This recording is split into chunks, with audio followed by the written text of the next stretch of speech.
Welcome to Ghostly. Did the Salem Witch Trials cause the town to be haunted? Ghostly is a podcast that comes out every other week. In each episode, we take a ghost story or paranormal event and look into its complete history. Rebecca then gives us evidence proving that the story is real, and my job is to debate those pieces of evidence and get you, the listener, prepared to vote on if it's real or not.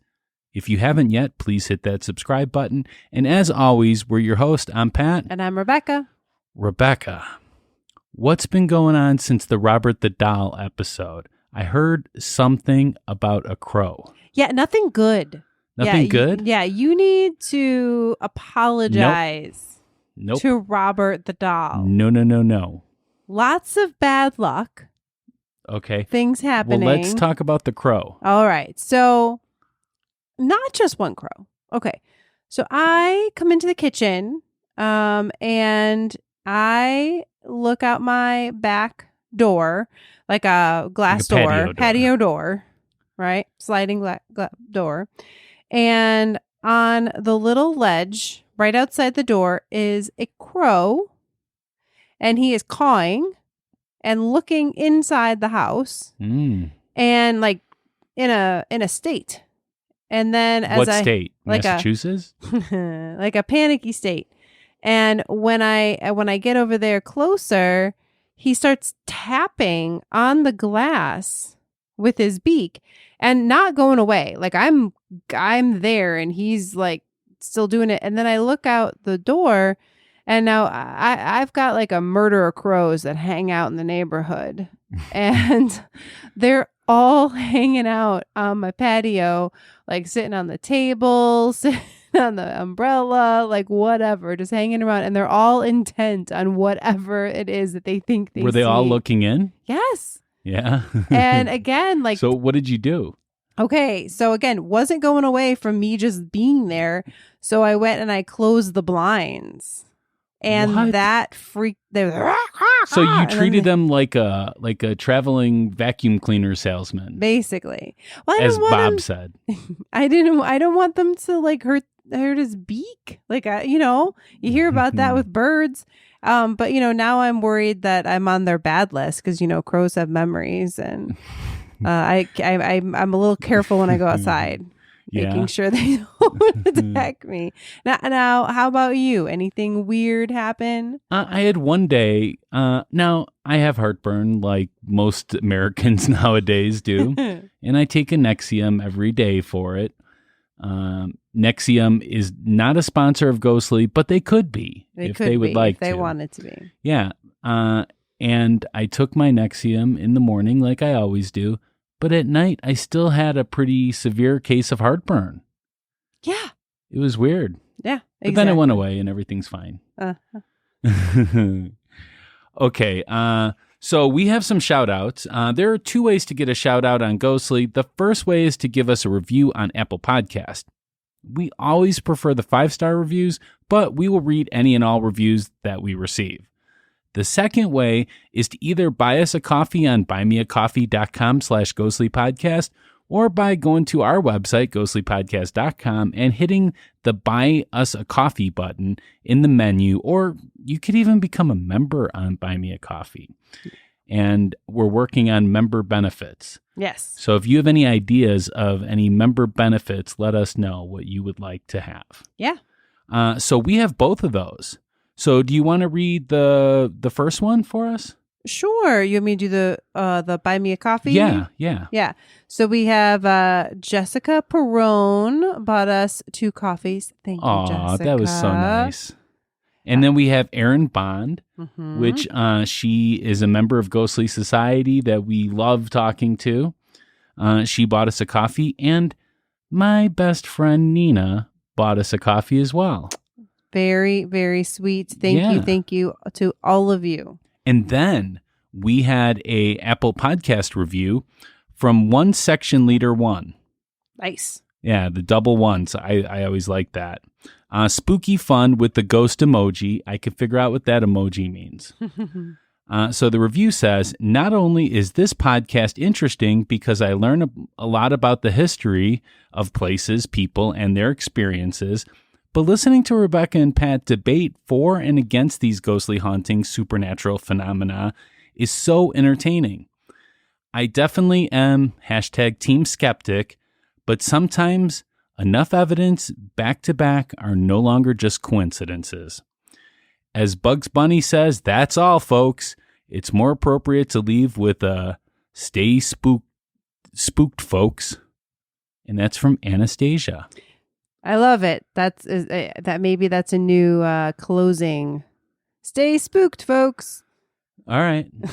I'm not sure. We're gonna play around with it, but thank you for that review. Yes, and thanks for the coffee. I mean, we're really lucky. Yeah, we really are. And that's even after awesome. Robert the Doll. Right. So Robert the Doll brought about some good luck. Even though I never asked permission. Well, I asked permission, so I don't know what's going on. I rescinded that permission. So do we have any listener mail? We do have listener mail. Okay. As always, we've gotten so many good ones and keep sending them. We just got one right before we're recording. I love them. And you know what?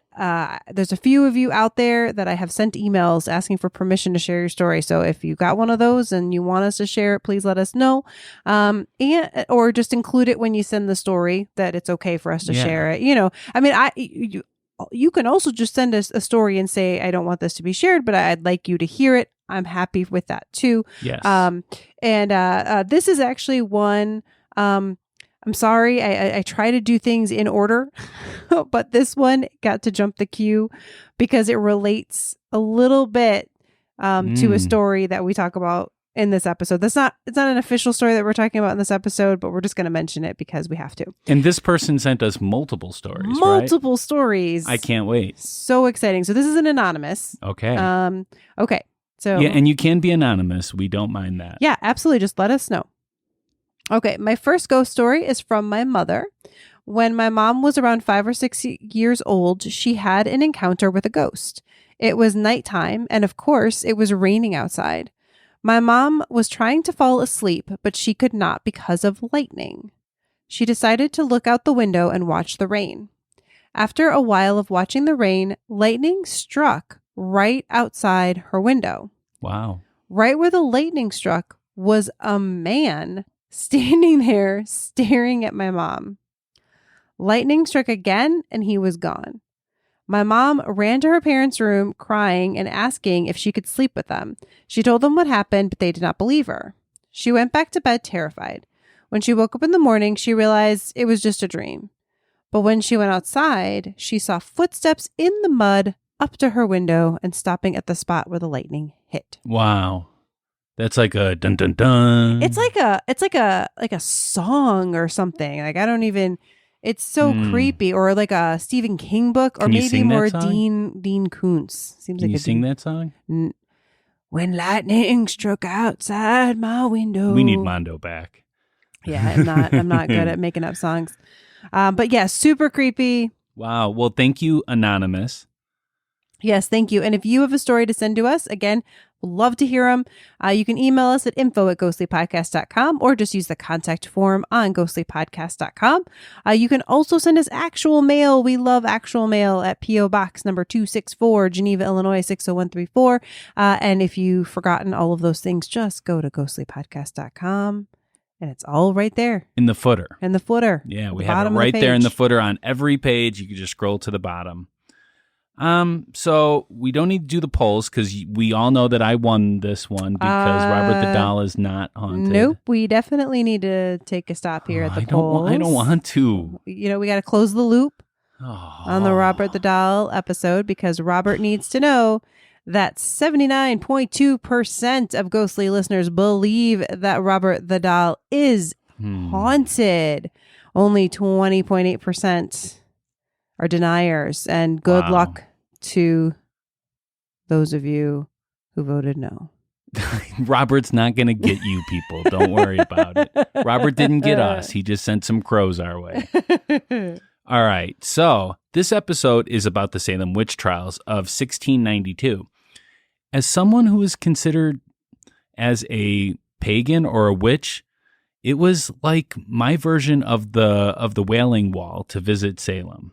Okay, so you at the time you visited Salem, Yes, considered yourself. yeah. This was 20 years ago, and I still considered myself a pagan, and I would say I was a witch. Yeah. Okay.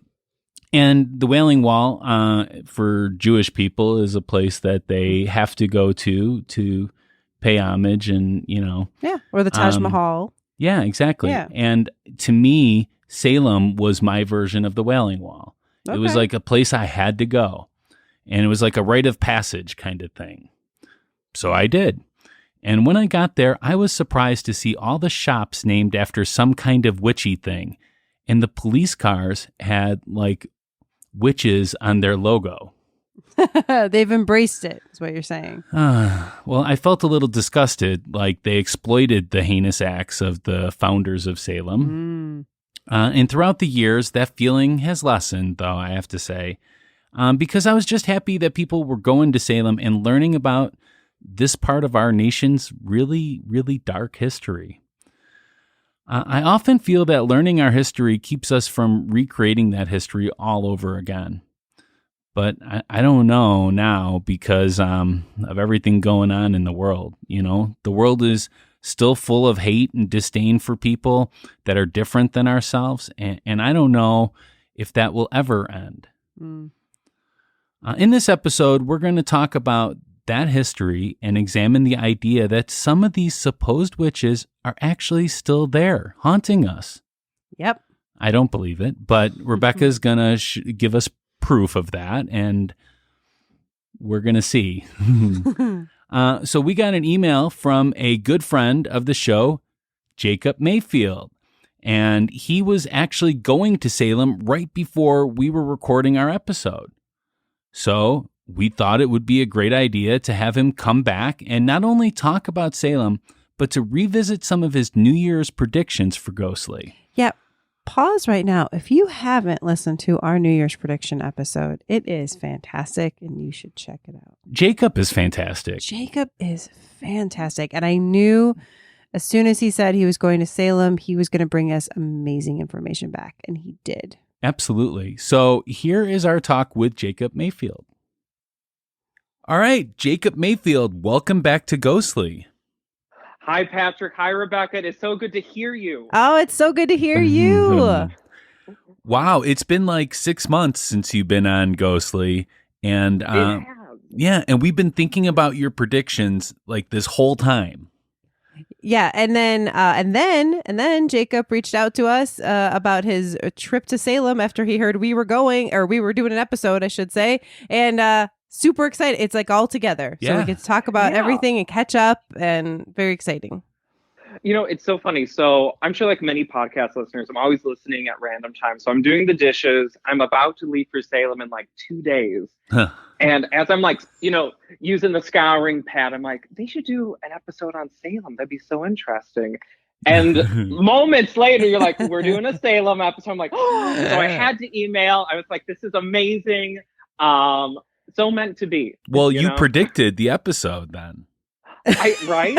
And I want to talk about my predictions. First thing, I have a correction. Oh. Now, I don't know how much, I assume you've received a lot of mail about this, but I mentioned, because I went back and I listened, I said that tarot dated back to the 14th century. It dates back to the 15th century. Oh. I assume you received many complaints about this. Of course, several. But I heard it and I was like, oh no. Oh no. Nah, it's okay. It's okay. Well, I mean, I'm sure there was some form of it prior to that you were just explaining because you knew about it. Going into the recess of, the general unknown. One thing that came up in the Astrogallimancy reading was the number 4. And I'm curious, has 4 popped up for you this year, personally or in Ghostly? That's a good question. Not that I can recall. That's one of, it hasn't been on my mind. That doesn't mean that it hasn't, but interesting. That's okay. I was just curious. I mean, April was a good month. True. For us, True. True. We also talked about letters coming in. How the That's fan letters, true. email, physical. What's the mail been like at Ghostly headquarters? Physical mail. Right after the episode, we had a couple of actual physical mails. So that's always great. We love to get them. And but Rebecca kind of made this connection that she believes that maybe it was just a DM.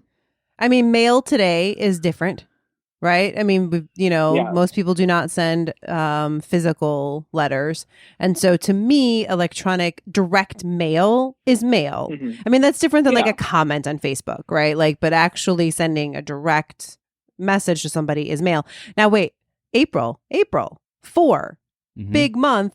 Also, Pat got a Twitter direct message from Rainn Wilson. Yeah. I want to talk about this Mr. Wilson. So in the reading, I said, you're going to have guests from far off locations. Mm-hmm. You're going to have interesting guests. And we saw a Joker in your future and a fool in the future for everyone. What do you two make of this? I think that feels quite accurate. It feels very accurate to me. Yeah. I mean, to me, it could have been anybody, but I mean, Rainn Wilson, I mean, that to me is a coincidence, I would say, but I mean, you kind of called it. No, yeah, to me, it's amazing. And it was such an out of the blue thing. It wasn't something that we sought. Yeah. I mean, it was a true, like, out of the blue piece of mail in my mind, right? Direct mail that came to us. From from a fool, a joker, a fun, Terry Carnation, and it's funny because we almost didn't even like think it was real, So, but your prediction. I should mention, while listening to that, I'm trying to think at what point I realized Terry Carnation wasn't a real person. Because at first I'm listening, I'm like, was this someone from Coast to Coast? Like, and then there's like a point where I'm like, wait a minute, I'm in a vest on time. And then, although not a prediction, the songs that have been coming in, the debate song, the Rebecca song, like, not a prediction, but it makes my heart feel so good. I love hearing it. It's like a dream come true. That's good. So yeah, if you're listening and you haven't listened to the New Year's prediction episode, go back, give it a listen. We're curious your thoughts. There's 6 months left in the year. Yeah. So, right. And there were some individual predictions I feel like you made, right, for Pat I was going to be enjoying the spotlight. Yeah. Yeah. Maybe I need to win some more these debates. Yeah. Well, anyways, it was super fun. I'm glad we caught up. I think we had said we were going to check in after 3 months. So sorry, everybody. It's been 6 months, but I'm glad that we're doing it. And I'm excited to see what happens the rest of the year with it. So yeah, absolutely. Yeah, absolutely. And I'm really excited to hear about your trip to Salem. Yes. So I wanted to go over some travel tips, some things I saw. My first travel tip, I was so frustrated because I was like, you know what I should bring to Salem is my ghostly shirt. Oh. And then I can take a picture of myself wearing the ghostly shirt in Salem. Oh, I realized I did not have a ghostly shirt. What? So after this interview, I'm ordering one. And if you do not have a ghostly shirt, listener, think about how cool that would be to go to a haunted location. You have your ghostly shirt, you take a picture, you put it in the Facebook group. I was so crushed knowing I didn't have one. I was like, no. Well, we are crushed that we have not sent you a shirt. How have we lapsed? We're definitely on sending that? you one. We sent Rainn Wilson one. I mean, I'm sorry. I promise when I'm as famous as Rainn Wilson that I will demand t-shirts. But I got this one. When I'm on a sitcom, you can send me a free one. Okay. But I don't know if anyone has ever done that. I just thought that was such a cool idea. And I was like, literally like crushed at that moment, being like, there's no way it will arrive in time. This would have been, because lots of people in Salem are interested in like spooky podcasts. I'm like, oh, this would have been.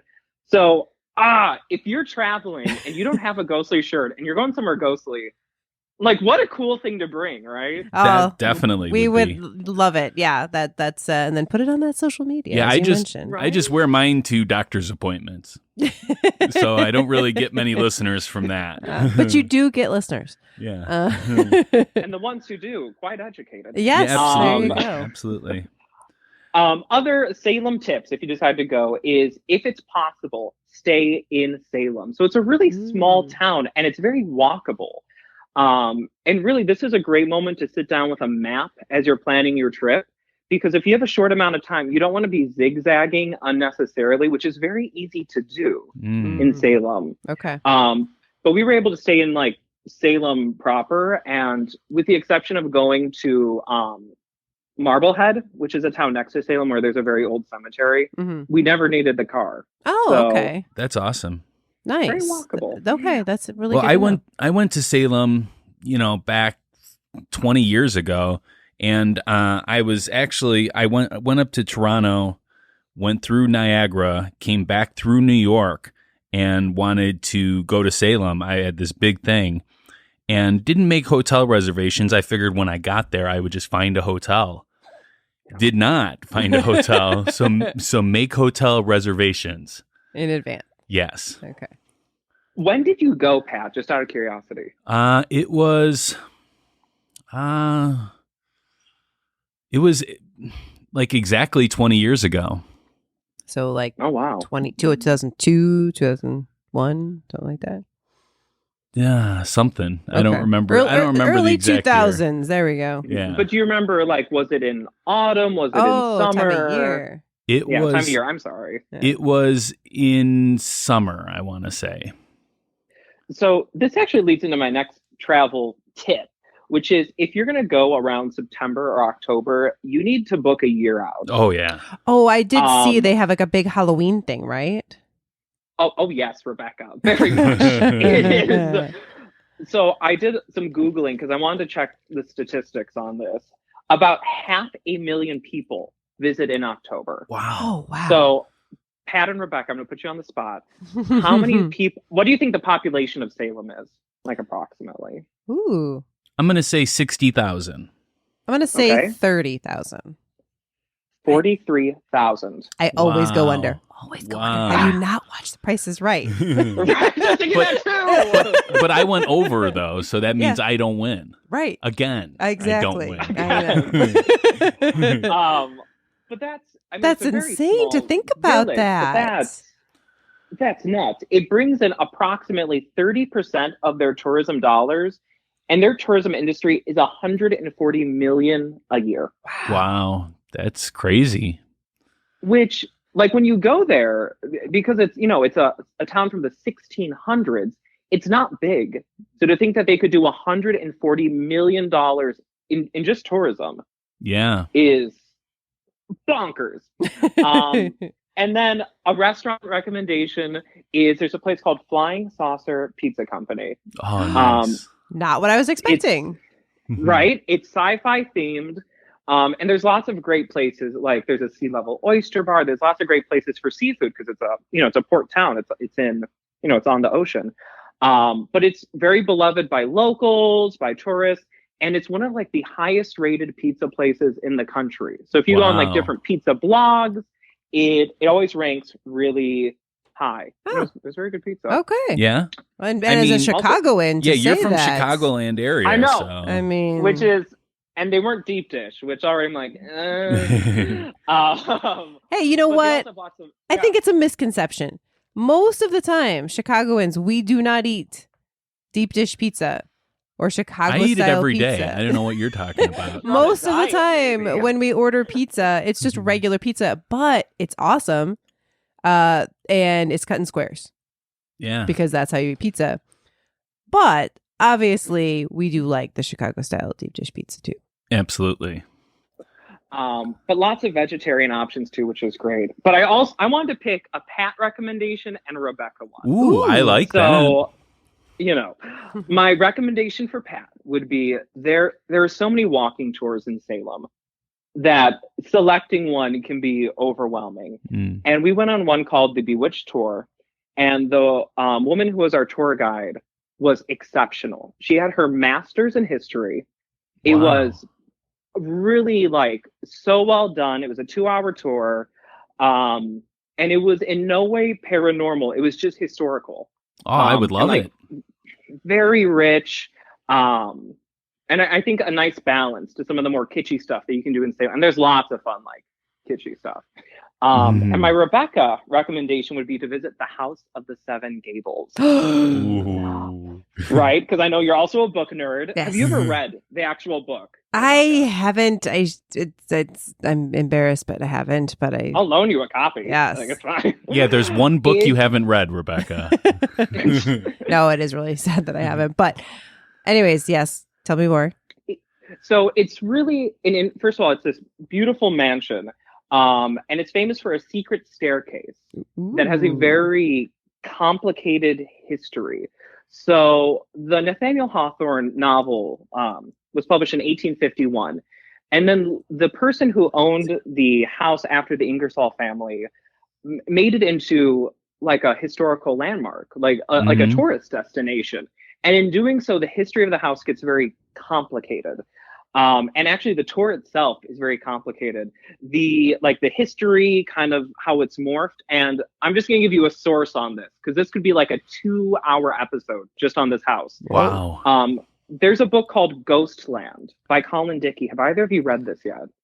No, but it sounds familiar to me. It does to me too. It's exceptional. At the outset of the book, he's like, we're not going to debate if ghosts are real or not. We're just going to spend a chapter on each location, and we're going to dig really deep into the history, the culture of it, why people visit, and just kind of like take a really rich look at it. And he talks about this mansion a lot, because it kind of became like a tourist destination, 150 years ago. Wow. So it's very unique. It's very interesting. And those are my travel tips. I love both of those. Yeah, I would love both of them too. Yeah. And they definitely sound, I don't know. I like to think that our ghostly listeners are a little scholarly. We like to learn. And both of those sound like opportunities for that. And, a little ghosty, a little secret staircasey. I like it. Yeah, I love it. I love it.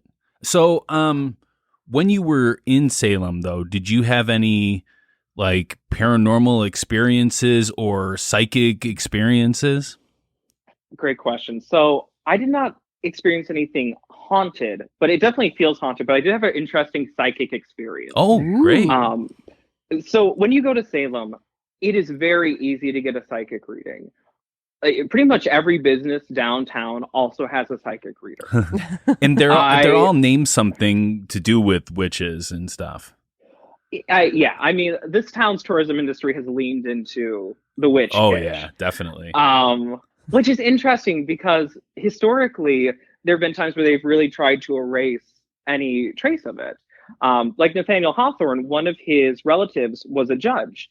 So he added a W to his name to further remove himself from his family's ill doing in the 1600s. Mm-hmm. So so I'm in this store and there's a door and it has like a little sign on it. And I lean over and I'm reading the sign on the door, and then smack, the door opens and it hits me in the face. And it's a psychic. Wow. And we both we pause and she's like, "Are you okay?" I'm like, "Oh, I'm fine. I'm so sorry. I was reading this. I'm so embarrassed." She's like, "Oh, it's fine." And there's this moment where we both pause and we just kind of look at each other. And I'm thinking, is she going to make the joke or am I going to make it? And she says, "You'd think I would have seen that coming, being a psychic." And then she just like walked away. Awesome. But very fun. I mean, so many haunted locations I'm sure you're going to talk about. So that was my mini experience. That's awesome. Well, now I'm just trying to think, what would be Jacob Mayfield's Salem psychic name? Like, what would you go by if you had a table? I think Mayfield works really well, but yes. Like the mystical Mayfield. Mayfield. I like that. If any listeners have any other ideas, they should definitely let us know. Yeah. Oh, totally sure. it's interesting the different flavors of psychic because there's so many. I had a reading with an individual who I would describe as looking like a librarian. Okay. She was very nice. Didn't look particularly new age or spooky or like she just looked like, you know, any gal you might meet at a Barnes and Noble.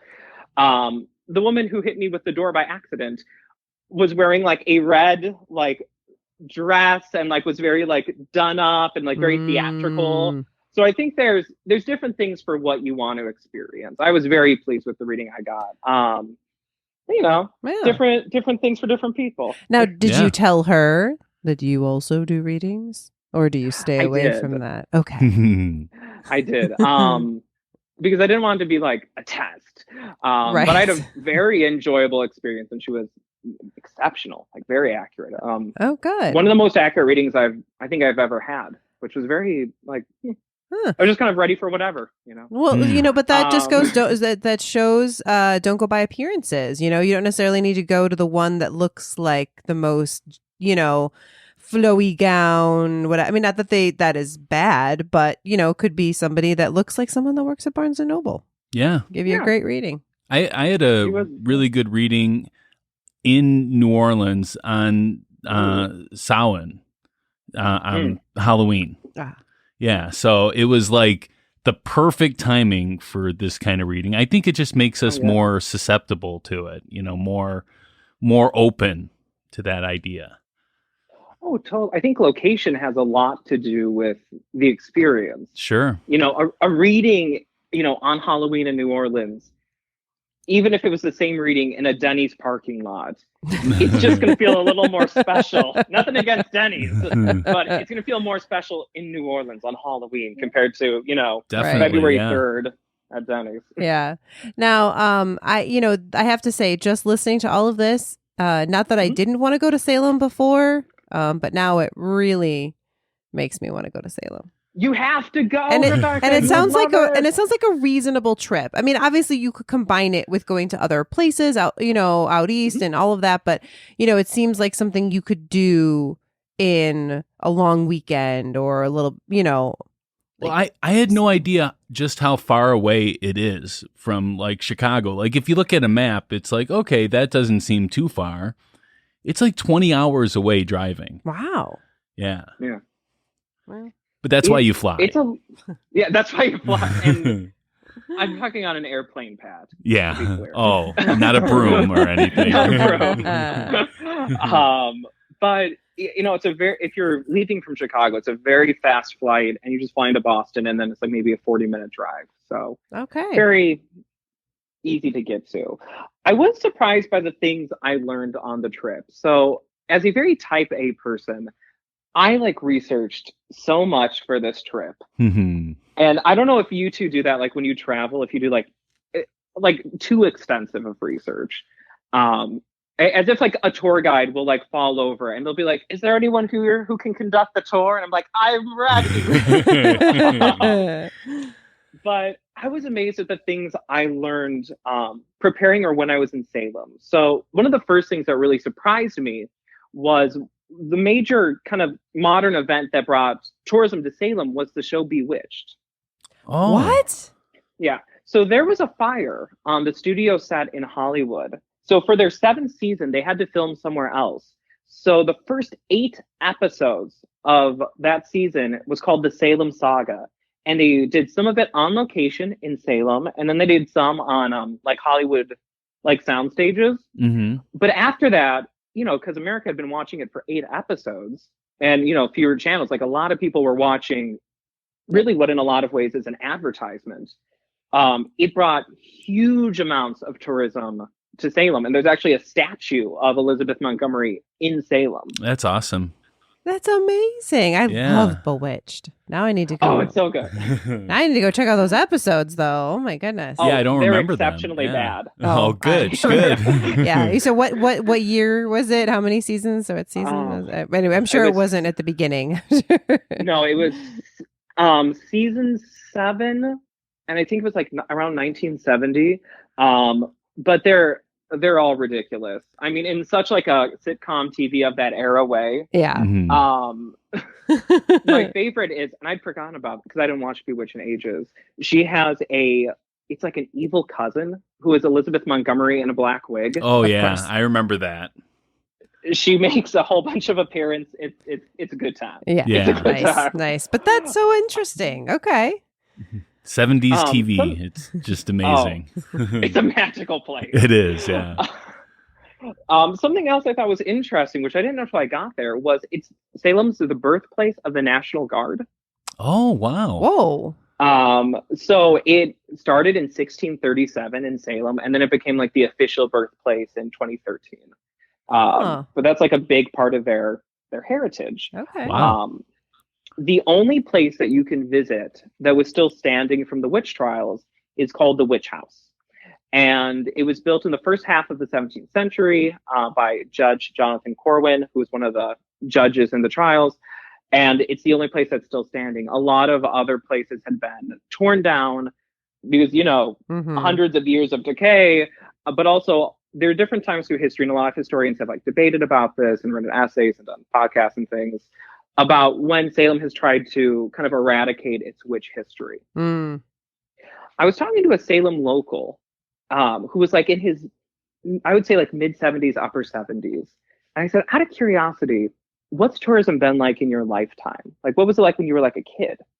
And he said, when I was a kid, Halloween in Salem was like Halloween in any town in America.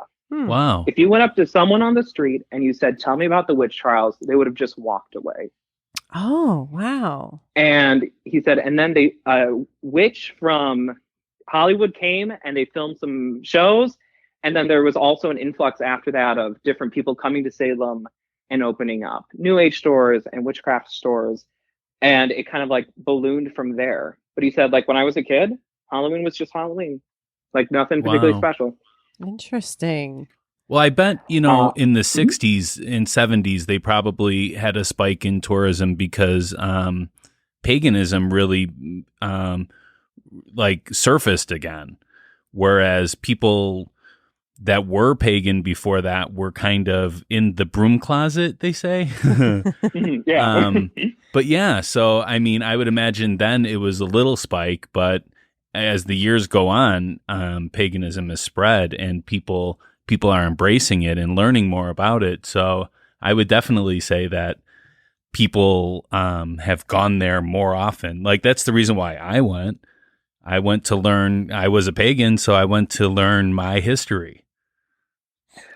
And it's interesting just how much kind of New Age culture has transformed in the last like 50 years. Sure. I remember as a kid going into like a Borders, dating myself moment. And if you went to the New Age section, there might be 2 tarot decks. Mm-hmm. But I was in a Barnes and Noble yesterday, and there was an entire shelf of probably 40 different tarot decks. Oh, wow. Oh yeah. Like it was huge.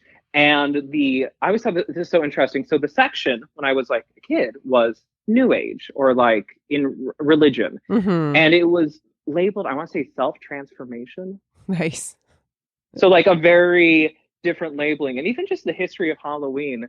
I don't know if you're a listener, if you've done like research on like how Halloween has progressed and changed in the United States, but its popularity has really skyrocketed in like the last 50 years. Yes. It's totally different than it was when I think of like my grandparents when they were growing up, what Halloween was and what it was for adults, and even just commercially, completely different now. Like in some ways probably doesn't even look similar. Yeah, it's definitely my favorite holiday. Yeah. Same. Yeah. But yeah, it used to be really, very different. And so that, the person you talked to, he's probably grown up in the 40s and 50s. And so, it wasn't the same, I mean, it was starting to become, what we think of as Halloween. But that is interesting that Salem has tried to deny their history at points, understandably. And then at a certain point, you're like, all right, let's just embrace it. Yeah, it's very interesting. And I don't think I realized how horrific the witch trials were until I went there. Was able to go to museums, really read a lot more. I think kind of what I had, read in high school when I read The Crucible was like a very quick glossed, partially fictitious overview. Mm-hmm. But the details of some of the trials are so horrific. It definitely makes sense why they would, want to distance themselves. And then after so much time has passed. The last totally random thing I learned about Salem when I was there was that the Parker brothers, as in like Monopoly and Clue and the Ouija board Parker brothers, were from Salem and founded their company in Salem. That's where it was originally from. Oh, wow. Oh my God, that's awesome. Yeah. So they used to, and actually there's an amazing, it's called the Salem Witch Board Museum, and it's like a Ouija board, talking board museum. Oh my God. But I want to say they manufactured Ouija boards in Salem for years. Wow. Who would have thought? I mean, that's amazing. Well, thank you for bringing the interesting facts. Yeah. Pat facts. Pat facts. Yeah, absolutely. Wow. Ah, well, okay. So thank you so much for that. Again, you've made me excited to go. And I'm very excited for all these fun, interesting facts and information that I don't think we would have known if you hadn't gone. No, definitely. Yeah. So So then, hey, why don't you give us an update on you and what you're doing? Kind of as we are coming out a little bit more into the world.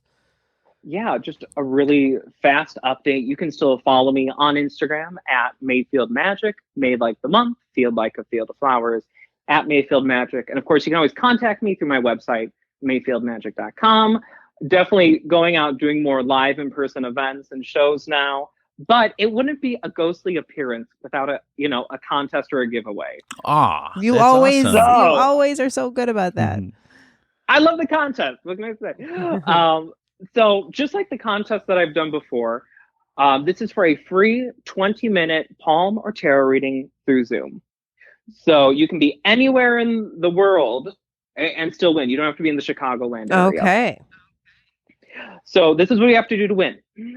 You're going to go on Instagram, find me at Mayfield Magic, and you're going to find my ghostly Salem post. And you'll see the ghostly logo, and you'll see some other Salem artwork.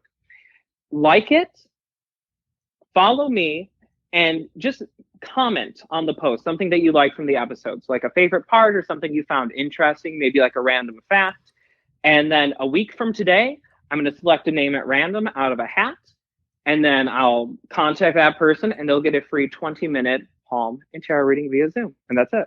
Oh, that's so awesome. Fantastic. Man, I know the last person that had a reading from you, she came on Ghostly Society and talked about it, and she had a great time. And yeah, it was a super fun reading.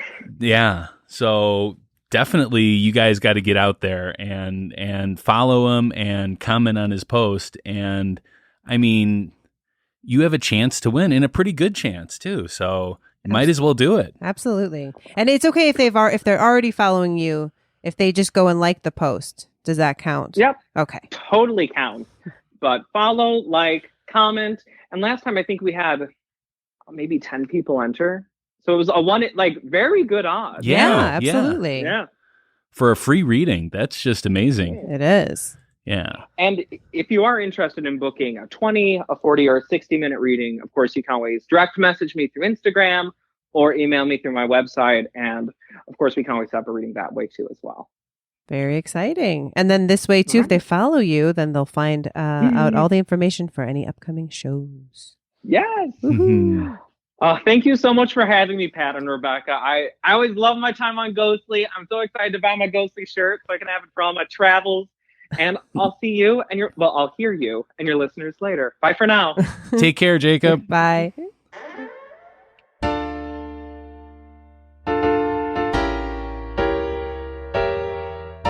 It's time for a spooky tale from Rebecca.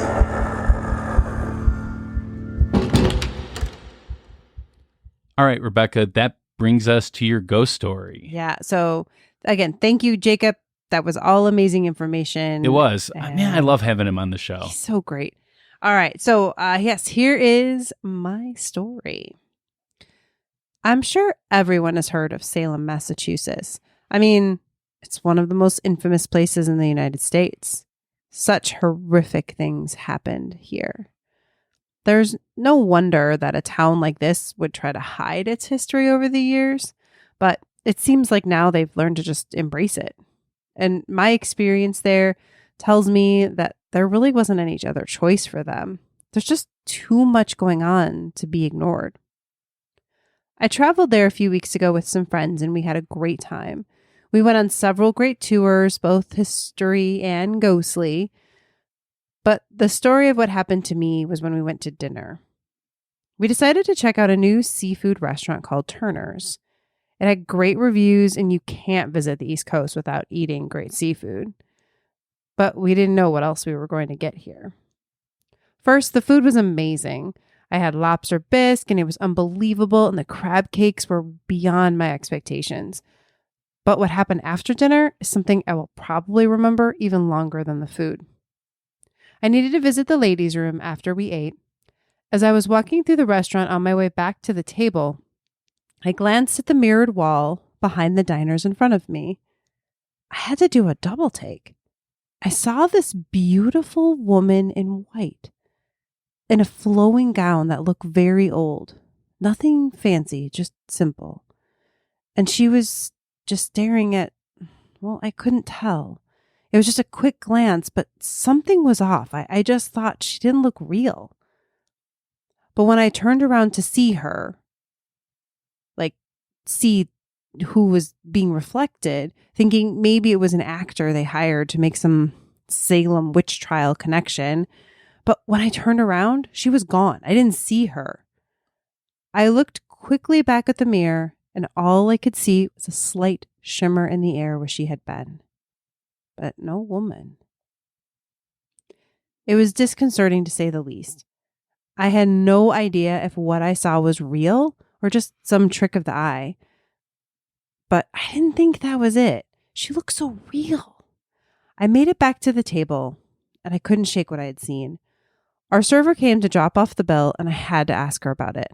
My friends thought I was crazy, just seeing things, but I wasn't so sure. When I told our server the story, she went white. Really? You saw her? She asked. I nodded. That is Bridget Bishop. She was the first woman to be killed during the Salem Witch Trials. And she used to own the land this place is built on. She haunts this place. 2 people who started working here have seen her in the mirrors.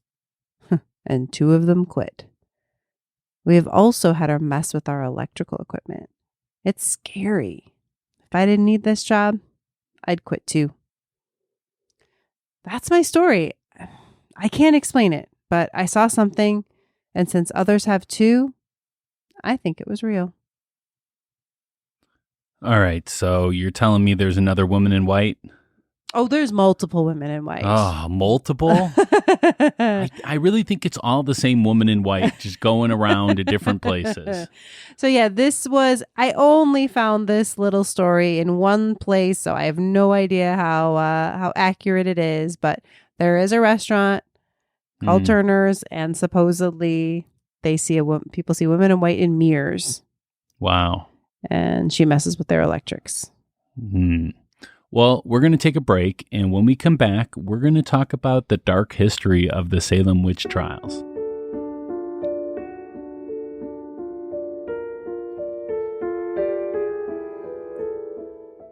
Hey guys, what I've learned over the last couple years is the key to a really good podcast is 2 things: getting plenty of Apple Podcast reviews and lots of caffeine.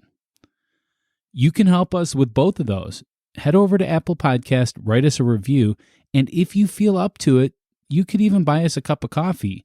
You can go to buymeacoffee.com/ghostlypodcast, or just go to ghostlypodcast.com and click on the Buy Us Coffee.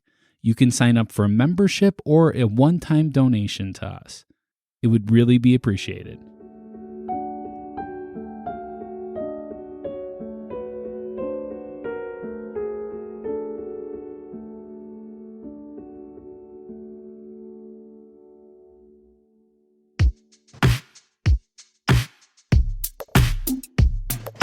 Pets. Facts, facts. He presents it all to you. Facts, facts, facts. All right, time for some hashtag pet facts. Pet facts. In our episode about Drury Lane Theater, we spoke of the Puritans. Remember that, Rebecca? Yes.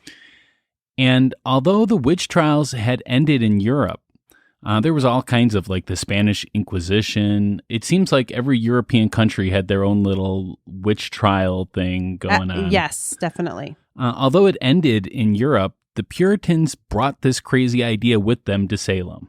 Yep. So the Europeans were like, get out of here with your craziness. And they came here. I guess so. To really understand the Salem witch trials, we need to take a look at Massachusetts and how it was formed. Massachusetts was founded by a bunch of Christians that wanted to create a religious community. And the people that lived there were not just held to the English law of the day, but the laws of the Bible itself. Okay. Salem had its own problems before the witch trials, though. Neighbors were constantly complaining of each other and taking each other to court over land and religious disputes. Salem was a very young city during the witch trials. Europeans didn't start settling this area until around 1626, but it became a very significant area because of its seaports. Salem was a Native American village and a trading area before it was settled by the Europeans. But in 1626, the European fishermen started to take an interest in the area because of its seaport, pretty much.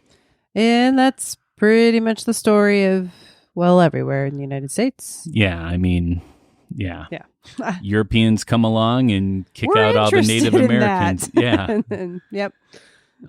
The name Salem comes from the Bible, and it was a city in Jerusalem. It's not a direct translation. It's like Shalem or something like that. Gotcha. But yeah, it's pretty much, it stems from that. Nowadays, when we think of Salem, we think of the witch trials. That's the first thing that comes to mind, right? Oh, yeah, easily. Except now that we talked to Jacob, now Bewitched comes to mind a little bit. Which is, and witchy things, basically. So it all started with two young girls that were cousins. We have Abigail Williams and Betty Parris. Betty's father, Samuel, was the minister of the Salem church. They moved to Salem from Boston.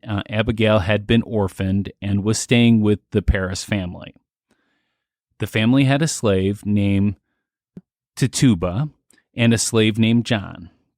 Before all the trials happened, a man named Cotton Mather, who was a minister in Boston North Church, began publishing pamphlets that expressed his belief in witchcraft.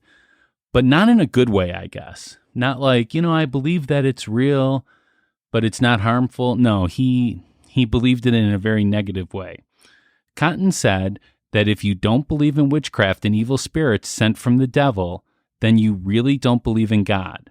He told the story of the Goodwin family that was supposedly tempted by and overtaken by the devil himself. Since back then, the Puritans believed that God saw men and women as equals, but that the devil didn't. It was believed that women were more susceptible to the devil's temptation because they were weaker in body and mind. Yeah. How do you feel about that, Rebecca? Not good.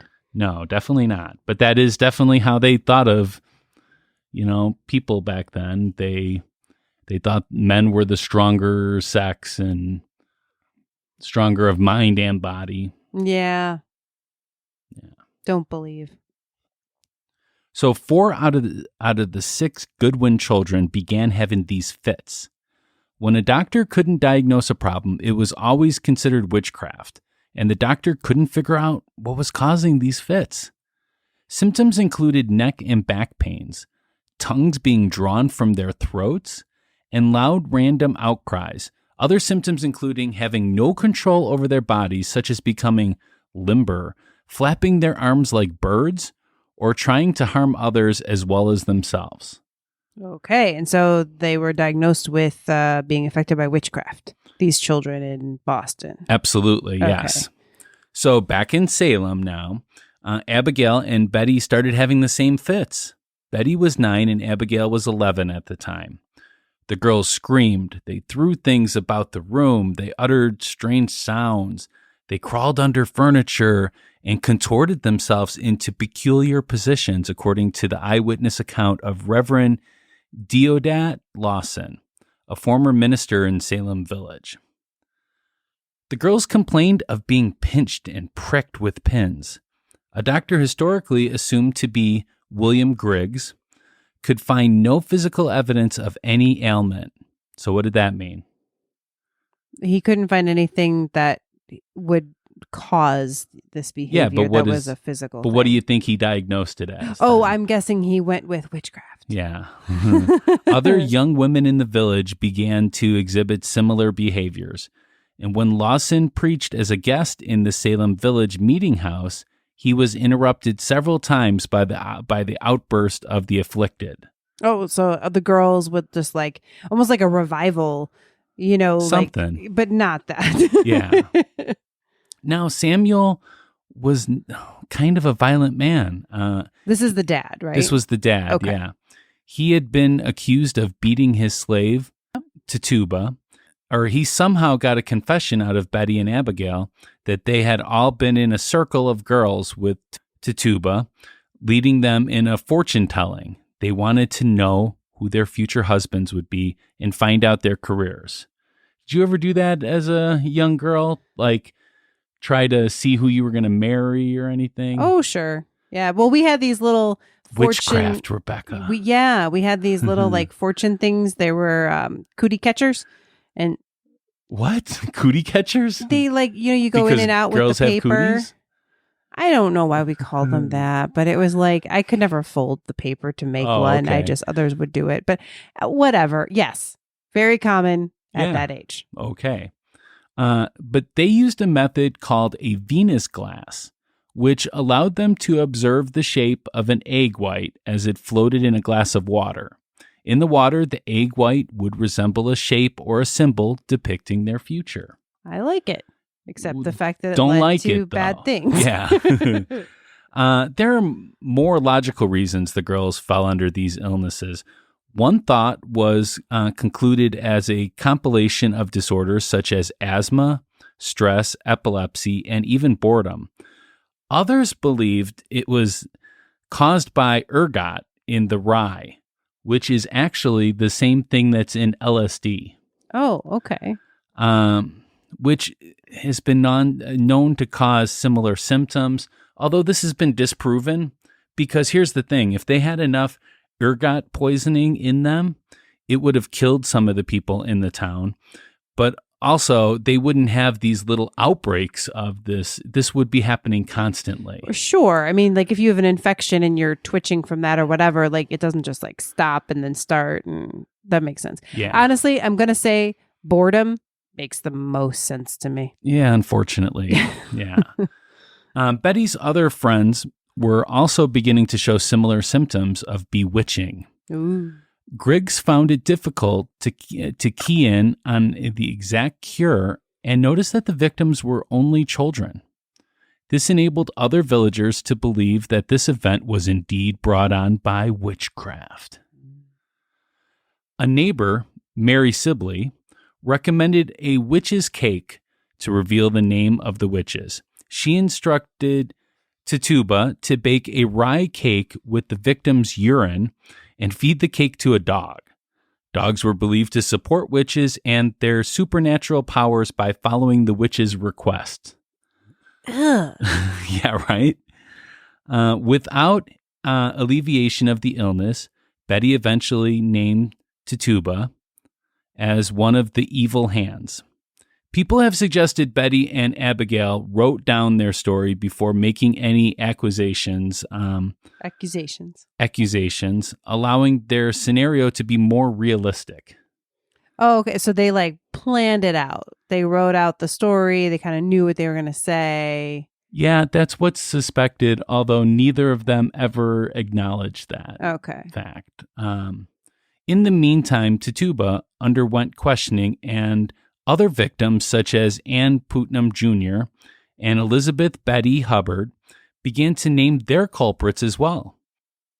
Other specified witches included Sarah Osborne and Sarah Good. They were questioned, and all three would likely have had few, if any, advocates on their behalf due to their low social status in Salem.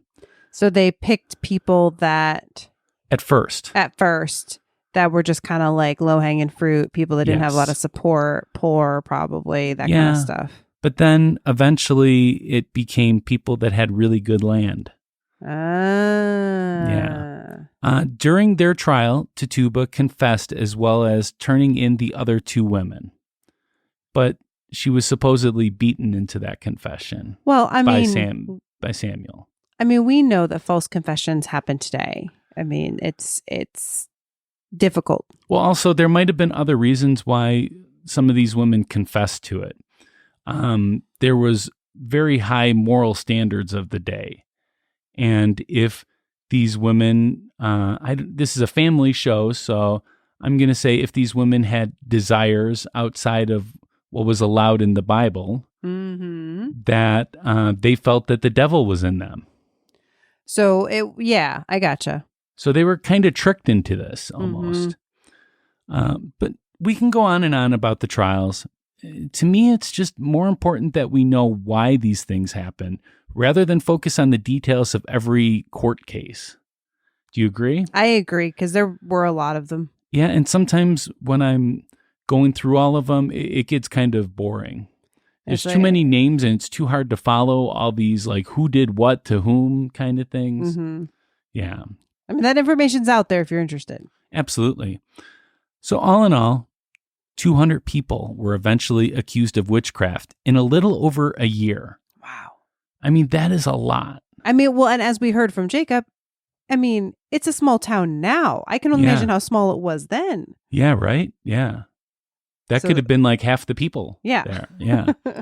And pretty much if you didn't accuse somebody, you were going to be accused. That's kind of how that snowballs. Yeah. Unfortunately, 19 of them were hung, and one of them, a man by the name of Giles Corey, was pressed to death. Ugh. Right? 5 people died in jail because the accommodations were so bad. And around 80% of those that were jailed or hung were women. Wow. And I will say, we're not going to, I don't go into it as far as the ghost stuff goes, but the jail has had a bad reputation. I mean, now it's closed, but the entire, like up until even Yeah. 20 years ago. Well, it was never meant to house people for that amount of time. Mm-hmm. It was only meant to be like a holding cell until they can get them to Boston. Right. Yeah, I remember, so I used to tutor at a jail Wow. in college. And I remember they told us the definition or the difference. You know, jail is where you await trial. Mhm. Prison is where you go once you're convicted. So we always had to be really careful when we were at the jail. Like we Oh. couldn't ask them why they were there or like assume But did you want to know why guilt. they were there? Of course. Of well, course. Or Maybe or not. Yeah, right. Yeah. Most of the people that were convicted using spectral evidence, which was evidence that was based upon dreams and visions. Okay, so it's like I had a dream that she was worshiping Yeah. Satan. Or So she whatever. was then. Oh. And also there was like, people would say that somebody came to them and told them, but this person's invisible, that nobody else could see them but no. them. I mean, it's funny, but it's not funny because it ended in people dying. Yeah. And as bad as Cotton Mather was, which he was pretty bad as far as this goes, he did a lot, actually. If you look him up, he did a lot for science even. Yeah, I remember studying him in school. Yeah. But he wrote a pamphlet about how this was not a good source of evidence, but it didn't get published until after the last trial. Thanks, Cotton. Yeah, thanks, Cotton. After the trials, Tituba remained in jail because Samuel Parris refused to pay her jail fees. And in April of 1693, Tituba was sold to an unknown person for the price of her jail fees. Wow. So she did get out. She didn't did get out. killed. So that's Yeah. good. And she was the first accused, I mean, too. she was obviously, she got out to go to more slavery, but yeah. okay. Yeah. Yeah. Although the last trial was held in May of 1693, public response to the events continued. In the decades following the trials, survivors and family members and their supporters sought to establish the innocence of the individuals who were convicted and to gain compensation. In the following centuries, the descendants of those unjustly accused and condemned have sought to honor their memories. Events in Salem and Danvers, which is basically Salem, in 1992 were used to commemorate the trials. In November 2001, years after the celebration of the 300th anniversary of the trials, the Massachusetts legislatures passed an act exonerating all who had been convicted and naming each of them innocent. Wow, it took a long time. Yeah, it did, definitely. But glad they did it. Yeah, I really struggle with Salem because when I was there, I went to the Gallows Hill, where supposedly these women were hung. I don't know if they can actually say for sure that that was the spot, but there was like an amusement park there at that time. Oh, wow. Yeah, or it was like a carnival or something. Maybe I just happened at the wrong time, but it was like, are you celebrating this? Well, I mean, if it was the place that they have in the town to do it, I mean, I guess in some ways, you have to move on. You can't just, leave and live in that forever. But yeah, that seems a bit weird. Yeah, but you should show some remorse at least. Yeah. Even though it wasn't the people that live there now, and it wasn't their even great-great-grandfathers. Yeah. But still, it's just, I don't know, something doesn't sit right with me about that whole situation. But I would definitely love to go back to Salem. When I was there, as I said in Jacob Mayfield's interview, I didn't make reservations because I just thought, I could find a hotel. And I traveled from Salem to Boston, could not find a hotel anywhere. Wow. So eventually just went home. Oh, I'm sorry about that. Yeah. I definitely would like to go out there for sure. Yeah, maybe a ghostly tour. That would be nice. Yeah. All right. Do you have anything to add to the history? I have some things, but they're going to be part of my ghost story, so we're gonna save those. Awesome. Well, let's take a break, and then when we come back, we'll get to the debate.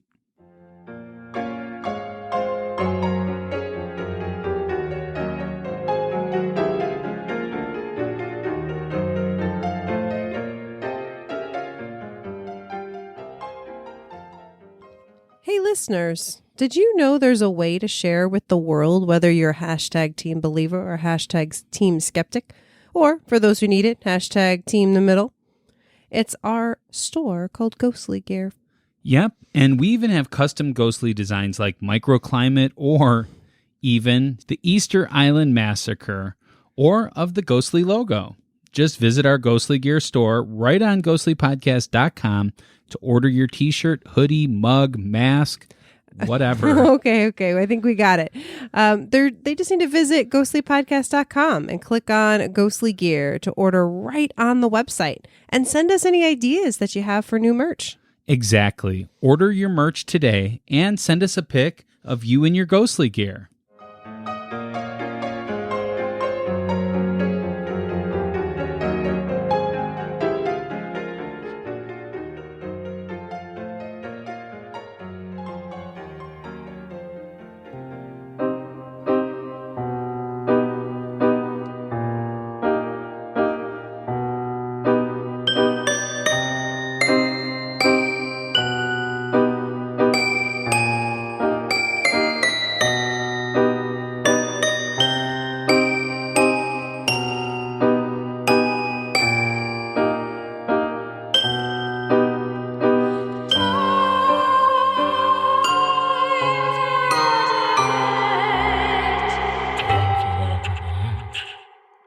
It's time for a debate. Let's do it. All right.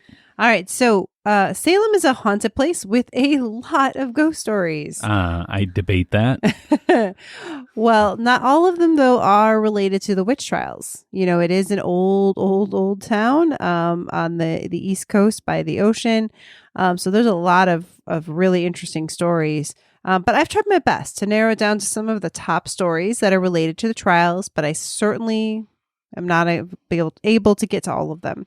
So if you have a favorite and I don't get to it, I apologize. I tried my best. So I'm going to start off with the Joshua Ward house. Okay. It has 3 different ghosts and is often considered the most haunted place in Salem. Wow. So like Halem then. All right. So first, a little bit of history about the house and the land. Mm-hmm. It was built in the 18th century, 1784. It's actually not open to the public. Oh, okay. It's actually, it has like businesses in it, like a realtor and some other things. So Joshua Ward was a wealthy sea merchant, and it was one of the first houses to be built in the town entirely out of bricks. So people really liked it. George Washington liked this estate. Over the years, they had a lot of different ideas of, it almost got turned into a hotel or different things, but eventually it did turn into just a place that houses several businesses. But here's our connection to the Salem Witch Trials. The land where this house is built was the land once owned by George Corwin, the high sheriff during the witch trials. So I have something to say about him real quick. Please do. So first of all, he benefited from the witch trials because the properties would be seized by him and owned by him. I put that in here. But also when the women and some men were in the prison, they would be charged for meals and charged for like turning over their bed once a week, like putting new straw on their... Like you're staying at a hotel, basically. Exactly. Wow. And if you wanted to eat, you had to pay money. That's crazy. So if you didn't have money, you would not get to eat. Which, wow. He was not a good man. People did not like him. He became sheriff at 25. And they think maybe it was kind of like a nepotism thing, something. So he was a big leader in finding and accusing people of being witches. And as you mentioned, he would then later confiscate their property. Yeah. So, yeah, not a good guy. So the first ghost in the Joshua Ward house is the Joshua Ward Strangler. And many people think this is the ghost of George Corwin. Okay. So people report feeling as if they were being choked while there. All of the incidents happen on the 2nd floor. One victim recounts this sensation in the book Ghostly Haunts, describing it as if someone was holding his throat and squeezing, but there was nobody else there. So what do you think? Well, you said that this house was built in the 18th century. You said 1784. Right. So I'm assuming that it wasn't built with air conditioning then, right? No, I don't know. If I would imagine it's been updated for air conditioning since then. Probably. It might have window units or something. But also the 2nd floor is the floor that would be the hottest, right? Because heat rises. I don't know how many stories it is. Well, but heat rises. So it would be hotter than the 1st floor. Potentially. So I'm just thinking that these people felt this way because of like heat exhaustion. Okay. So are you going to tell me? It's like a microclimate. It's definitely a microclimate. Okay. I want us all to think about a time when you've been in a building and you've been hot. Does it feel like someone has their hands around your neck and is sometimes you? For me, yeah. And but you're going to tell me that makes less sense than a ghost of a strangler is there. I mean, it's a lot of bad energy, on that property. Yeah, I don't know. I'm going to rate this one a 0. Okay.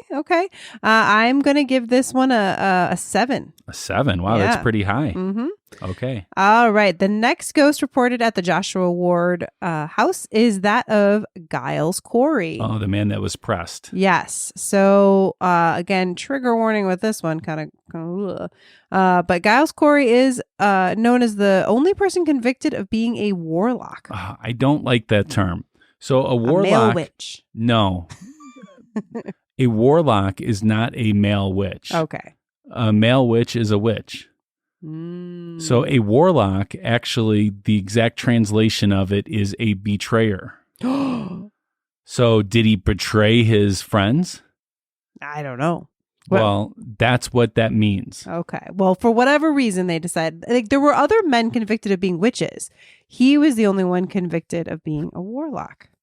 Okay. Well, Very I weird. don't like that word. Okay. Well, his wife was actually first named as a witch and convicted and killed. This was his second wife that this happened to, but we'll get to more of that later. Well, a lot of times they would convict the whole family then. Exactly. Yeah. So then later he, when he spoke up about everything, so then he was named. He initially confessed, probably due to torture, but later recanted his confession. He was the first person, maybe the only person in the state to be pressed to death with like a stone. It was not good. And he was actually, he was not convicted. He was tried, but they did not find him guilty necessarily. Oh, but maybe people just they just did it, right? Well, that's why they pressed him instead of hung him. Yeah, it was just kind of I like a don't know. mob It's weird. thing. It was Yeah. very weird. And now, before this happened, he cursed Sheriff Corwin. And Sheriff Corwin died only a few years later of a heart attack at the age of 30. So he got all those riches, but didn't live very long to use them. So many current people who work at the house blame Giles for paranormal activity. Now, many of the paranormal activity claims that they have, I'm going to say, could be debunked, right? I mean, maybe not, but chill in the air, microclimate, books falling off the shelves on their own. Another microclimate. It could be candles melting without being lit. Microclimate, right? Like sun, Yeah. the sun coming through, right? It could, yeah. Okay, but the claim is that the candles, they consistently melt in the shape of an S. And they believe that the S stands for sheriff. And Giles Corey is seeking retribution from the sheriff. So candles melting, but in the shape of an S. Yeah, I didn't see any pictures of him. Did you? I did not. Yeah, I don't know what that would look like. I don't know how much it looked like an S. Yeah, good question. Sometimes when candles burn down, they can deform a little bit because of the heat from the top of the candle, dripping down. So I don't know. I would really need to see a picture of it.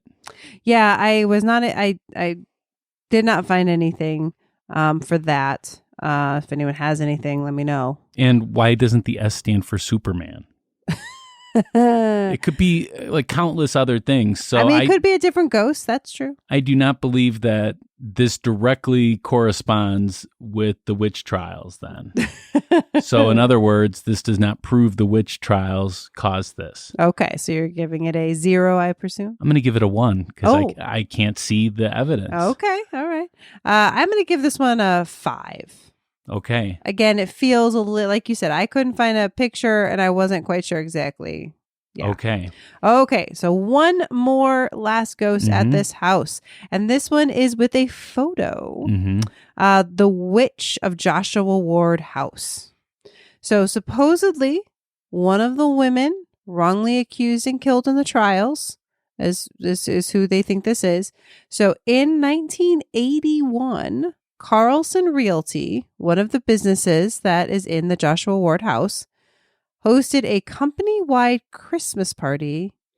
With so many festivities going on, a coworker decided to take some Polaroid pictures of the scene to save as mementos. He snapped a quick picture of a coworker in front of some decorations at the party, but when the picture developed, the light-haired coworker was not in the photograph. Instead, in the grainy image was an extremely pale woman with a head full of dark curly hair. Not at all the coworker who he was trying to take a photo of. So, Pat, I did share the photo with you. Like 10 minutes ago. Well, it's what we got. Yeah. What do you think? So it's first, super creepy, by the way. it is super creepy looking, but first of all, it looks like a mannequin almost. I don't even know. This is the weirdest ghost photo I've seen. Well, the face is very expressionless. It looks blurred a little bit. And when there's blurring, I often think that it could be some kind of overexposure or something like that, which would explain why the light-haired girl is now dark-haired girl, because the camera malfunctioned in some kind of way by like overexposing it or something to that effect. Or it could be a superimposed image combined with her image. That would cause the blurriness as well. Yeah, I don't know enough about Polaroids. I mean, I'm old enough to have taken Polaroids in my life. Yeah, they were often blurry. Yes, but not like this. Oh my gosh. Very creepy looking. I'm going to be honest. It is very creepy looking, but it doesn't mean that it's not something that could be explained. To me, I mean, it looks like something happened to the camera, like it's got this negative effect to it. I don't know. To me, it looks like a ghost photo. It really does. Okay. But anyways, we'll have it, of course, on our show notes. So go check it out at ghostlypodcast.com. Take a look for yourselves. So what's your rating for 0. this one? A 0. Yeah. Okay. I'm giving that one an 8. Wow, Super creepy. You went really high on that Yes. one. Wow. Okay. All right. Next one. Let's move away from the Joshua Ward house. Thank you. Yeah, to a cemetery. Mm-hmm. We're going to talk about Burying Point Cemetery, or also known as Charter Street Cemetery. Okay. There are several cemeteries in the area. This one was laid out in 1637. It's one of the oldest in the U.S. And the earliest headstone is dated 1683 and the last in 1881. Okay. It was actually originally a private cemetery owned by like a family, and then they opened it up. So some people that are buried in this cemetery, we have Judge John Hawthorn, which is who Jacob spoke about. He did that. This was Nathan Hawthorne's grandfather, some uncle, some sort of relative that he distanced himself from. He was the one that presided over many of the trials and never, ever like said publicly like that he regretted what he did. Mm-hmm. Yeah. There's also another judge, Bartholomew Gedney, that was at the trials, and the wife of Giles Corey, Mary Corey. Mary was the first wife of Giles and not one of the ones killed by the trials. Okay, but related to Giles. None of the people convicted and killed of being a witch were allowed a Christian burial. So, sorry, trigger warning here, a little gross. They were originally buried in mass graves, maybe burned. There were some, but those that were in the mass graves, some believe that some of the family did like go and like retrieve the bodies and then like rebury them. Okay. Appropriately. Anyway, so that's the story of the cemetery. And I just want to do a quick little mention here because this is a story Jacob told us, because he visited this cemetery and it's not necessarily paranormal, but a little weird. There is a grave there, of someone who, it literally says on the gravestone, was killed by lightning, and it's under a tree that itself has been struck by lightning several times over the years. Wow. So very weird. But don't they say lightning never strikes twice? This is what I'm saying. It's very weird. But I couldn't. I bet that's the highest point. That was kind of what I thought. Maybe it's the only tree in the whole area, in that area. And I couldn't find a ton of evidence about exactly when these other lightning strikes had supposedly happened. So, and it's not related to the Salem Witch Trials. But I thought it was a cool story. Okay. So several ghosts are seen in this cemetery. But one of the ones that has been seen with the greatest frequency is a lady in white. Of course. Lady in white. She seems to be a bit camera shy. There's not a lot of photographic evidence of her manifestations. Normally it's like orbs. Okay. So now I will say this article. Orbs and the lady in white all in one story for me. This is what I'm saying. So supposedly there was an image captured of her, but I couldn't find it. It's one of those where there are just reports of it. And the theory of who the lady in white is that she is Mary Corey. Which was not directly related to the witch trials. Other than she's related to Giles. But she's not directly related. She's kind of like a secondary thing that happened before the trials. Well, I mean, first of all, I don't know why people would see a lady in white, but I can definitely say that the orbs would be some kind of camera malfunction. I hate to keep saying those words together, but that's to me what orbs are. Orbs are that a camera is capturing one moment in time, and that one moment in time might have a reflection from some light, might have a bug that is blurred out, which would look like an orb.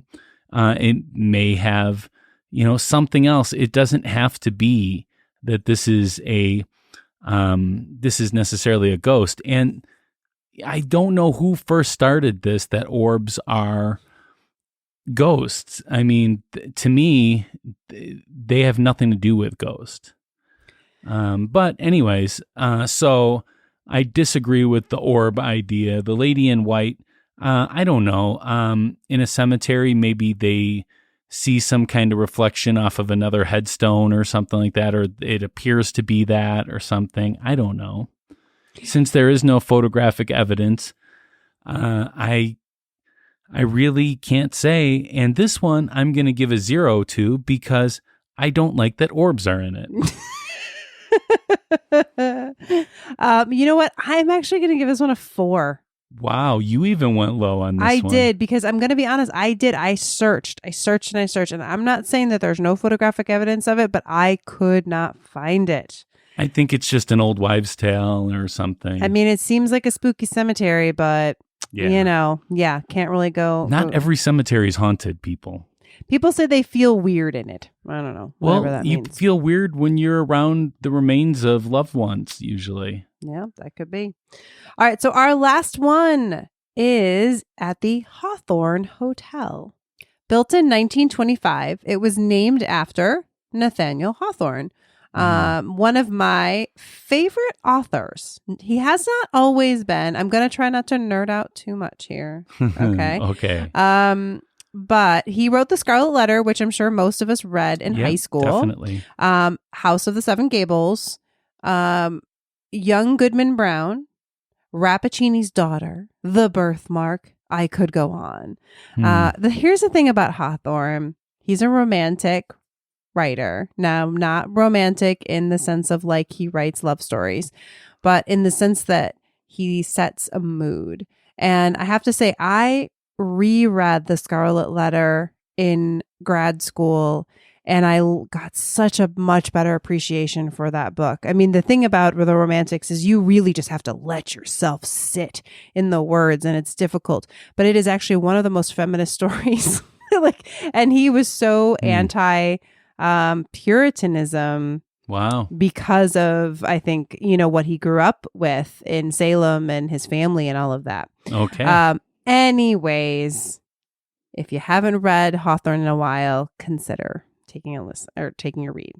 Okay, so this place was supposedly built on land that was owned by Bridget Bishop, who was one of those I read. They say the first accused and killed, which I don't know about. She wasn't the first accused, but yeah, the first killed. Yes. So here's the thing: in this hotel, visitors report smelling apples throughout the hotel. It's like a little sweet smell, apple smell. And Bridget had grown apples on this land. But there are now no more apple trees anywhere nearby. But people still smell the apples.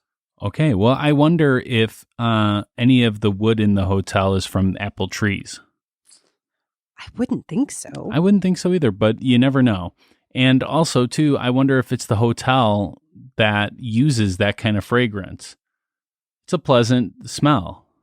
And you're up in New England, think of apples. So I don't know. just smelling apples, that doesn't mean anything to me.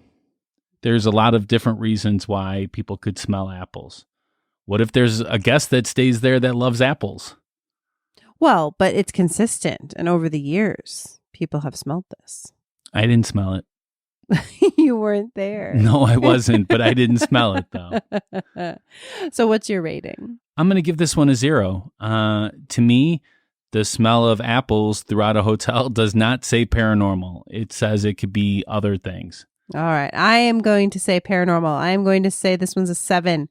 To me, this woman in particular kind of shows up in a few stories, and definitely seems like her spirit has kind of lingered on. So what about if they used apple in the lacquer?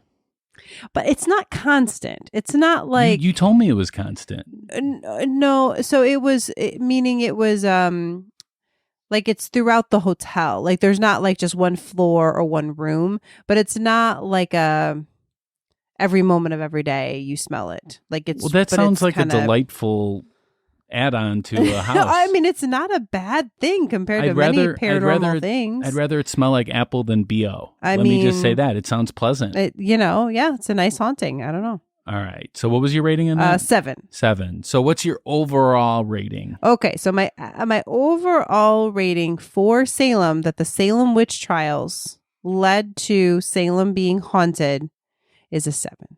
Is a 7. That's pretty solid. It is pretty solid. I know I'm going a little higher than my scores would make you think. But I really do think when such a horrific thing happened and kind of scarred a community, scarred a town, it doesn't surprise me. Scarred a nation. Scarred a nation. That it. Although we were the colonies at the time, we weren't. Yes. But anyways, but still continues. I really do think it draws a lot of energy to a location. All right. I'm going to give it a 1 because I know that there's a lot more stories out there that we didn't cover and I have not been able to debate. So I'm going to give it a 1 just because. I mean, do you want to debate the other stories? I know this episode could go on forever if we wanted it to. At some point, I would love to do that. But not today. No, not today. All right. All right. So that brings us to the closing arguments. This is our last chance to convince you to vote our way. We are each given 1 minute of uninterrupted time, and we will time each other on our cell phones because Rebecca lies sometimes. I do not. So, Rebecca, are you ready? I'm ready. All right, and go. All right. So, Salem is a haunted place. It's hard because I know there's so much going on there, tourism wise and all of that, but it hasn't always been that way yet. The stories of hauntings have happened, honestly, since even right after the trials themselves, though that was a little still falling into the Puritan thing. So I didn't go too into that, but, there's just an energy there. Lots of horrific things happen there. And there's just no way in my mind that some of that energy isn't still there. And then these people who lived through such horrible things, the people who perpetrated such horrible acts, they did not die well. And to me, there's just no way that that energy isn't still around. All right. You finished early. I did. All right. And are you ready, I sir? am ready. Okay. And go. I understand the history of the Salem Witch Trials, and I feel really bad that a place in America did this. But that does not mean that I believe it's haunted. I believe that people that believe it's haunted because of this are putting their want and desire, kind of like a revenge kind of thing. We're kind of hoping that it is because we want some kind of, I don't know, way of saying that it was okay, way of saying that they're still all right. I don't believe it's haunted. I don't believe that any of these places, just because our want is there, makes it haunted. Okay. All right. Now, you know what? I just realized that we never explicitly said, but I would just like to say really quick. Yes. We do not believe that any of these women were witches. No. Neither of us believe that. No one listening should believe that. There No. was no devil there. These women were not witches. It was all, a snowball effect of these girls and the town and this, and as you said, And the Cotton time, Mather, yeah. the time. Again, what we are talking about is that horrific thing that happened. Has that led to hauntings? So It's just called the witch trials. exactly. And anybody that did something that was outside of the Christian church of the day, which was very Puritan, so meaning that they were very literal in their translation of the Bible. Mm-hmm. Anybody that did something that was outside of that was considered to be a witch. Mm-hmm. Or Like if you were gay, you were a witch. well, sure. But I mean, it doesn't even have to be that extreme. And it could just be that somebody wanted your property or they thought Yeah. you looked at them wrong. Absolutely. I mean, lots of things. So I'm sorry to keep us from closing here, but I just wanted to make sure that we had that in there. Well, everybody, I want to thank you so much for listening. Please share us with your friends and family, as word of mouth is our best form of advertisement. Remember to hit that subscribe button if you didn't already, or the follow button, or whatever button it would mean that you would be receiving episode updates. Smash that subscribe button on YouTube. I really want to thank Jacob for coming back on the show. He is such a positive light in our show, and I enjoy listening to him. He is a great storyteller, and he is great at what he does. Please make sure that you enter his contest. Yes, make sure you find him, Mayfield Magic, on Instagram. Follow him, find the ghostly post, like it, and give a comment, and then Yes. you'll be entered. And if you're not on Instagram, consider maybe asking him for a reading. He does offer these 20-minute readings at I'm sure, a very reasonable price. Absolutely. Just go to his website, Mayfield Magic. Yeah, he's just overall a great guy, and I'm just really grateful that he's a friend of our show. Yeah, he's a friend of Ghostly, and we are grateful for it. He had mentioned that he might be at Elgin Fringe Fest, and we might be at Elgin Fringe Fest. So I would love to see him and hang out with him again. Yep. It was such a great time seeing him the first time. Yeah, and we'll give out more details about that in the coming months. But if you're in the Chicago area. Yeah, definitely. We will be talking about spiritual photography in our next episode that comes out on July 7th. Spirit photography. Now, what do you consider to be spirit photography? So I was thinking about that. We have to be careful about that because there's a lot of pictures like the one we were just discussing today that is like a picture of a ghost.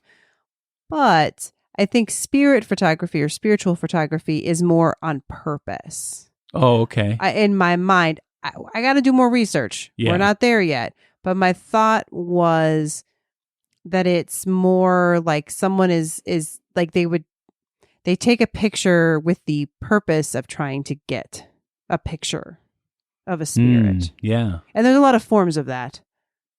But we'll see. We'll see. All right. We definitely will. Until next time, make sure that you stay spooked, folks, and stay ghostly. Bye.